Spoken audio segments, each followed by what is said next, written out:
धरतीपुत्र मुलायम सिंह के सम्मान के लिए नीतीश कुमार की बीजेपी समेत तमाम दलों से खास अपील।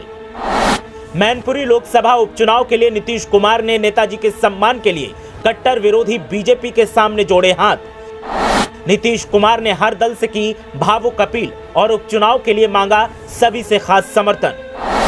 सपाइयों ने सुनी अपील तो हो गए भावुक, कांग्रेस ने सुना तो वो हो गई मौन, लेकिन बीएसपी और बीजेपी ने जो कहा वो चौंका गया। जिसका जलवा कायम है उसका नाम मुलायम है, ये नारा नेताजी जब तक जीवित रहे तब तक उनकी शान बढ़ाता रहा और अब उनके न रहने पर भी उनकी शख्सियत को दर्शाता है। नेताजी की सियासी साख ही ऐसी थी कि विरोधी भी उनके सामने नतमस्तक हो जाते थे और अब बिहार के सीएम नीतीश कुमार ने जो किया वो साफ दर्शाता है कि वाकई नेताजी का सियासी कद कितना अहम था। नेताजी के निधन के बाद मैनपुरी लोकसभा सीट पर उपचुनाव का ऐलान हो चुका है और हर दल जीत की तैयारी कर रहा है, लेकिन धरतीपुत्र मुलायम सिंह के सम्मान के लिए नीतीश कुमार ने अब हर विरोधी दल से एक खास अपील की है। नीतीश कुमार ने नेताजी के सम्मान की खातिर अपनी सबसे कट्टर विरोधी दुश्मन बीजेपी के सामने भी अपील कर डाली और कुछ ऐसा कहा जिसने चौंका दिया।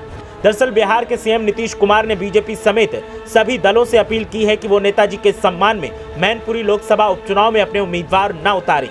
सपा ने इस सीट पर डिंपल यादव को उम्मीदवार बनाया है। इस बीच जनता दल यूनाइटेड ने बीजेपी समेत अन्य सभी दलों से अपील की है कि वे मैनपुरी लोकसभा उपचुनाव में समाजवादी पार्टी की उम्मीदवार डिंपल यादव के खिलाफ अपने कैंडिडेट को न उतारें। सपा संरक्षक मुलायम सिंह यादव सदन में मैनपुरी सीट का प्रतिनिधित्व करते थे और उनके सामने अगर सभी लोग वॉकओवर देते हैं तो ये मुलायम सिंह यादव के लिए एक सच्ची श्रद्धांजलि होगी।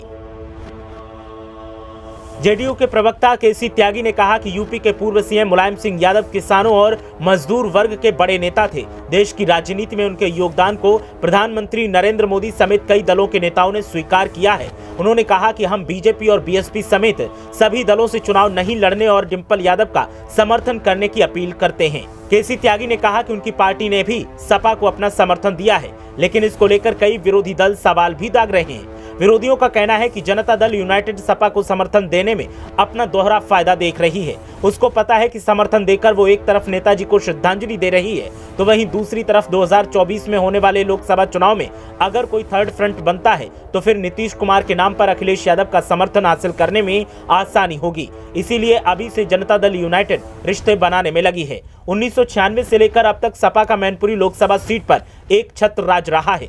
बीजेपी अभी तक लोकसभा उपचुनाव के लिए वेट एंड वॉच की पोजीशन में है। वो पूरी तरह अपने नफा नुकसान को जान लेने के बाद ही पत्ते खोलने के मूड में है। कयास लगाए जा रहे हैं कि मैनपुरी से अपर्णा यादव को बीजेपी मैदान में उतार सकती है, लेकिन बीजेपी के और भी कई नेता रेस में शामिल बताए जा रहे हैं। देखना यह है कि बीजेपी अब जेडीयू की अपील पर गौर करते हुए क्या उम्मीदवार घोषित करती है या नहीं, क्योंकि बीजेपी नेताजी का बहुत सम्मान करती थी, ये जग जाहिर है। तो ऐसे में जेडीयू की अपील पर क्या एक बार फिर बीजेपी नेताजी के सम्मान में मैनपुरी से सपा को वॉक ओवर दे सकती है? ब्यूरो रिपोर्ट, मीडिया हलचल।